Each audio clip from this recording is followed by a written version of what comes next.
Looking for a great hosting solution? Check our website for prices.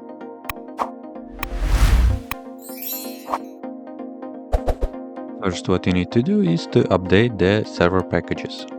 You can do this by the following command.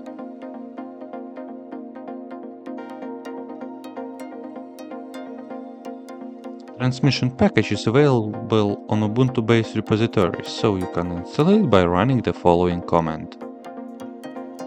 When the installation is finished, you can access transmission through the command line or by running it via your icon on your desktop. Transmission will be launched as shown.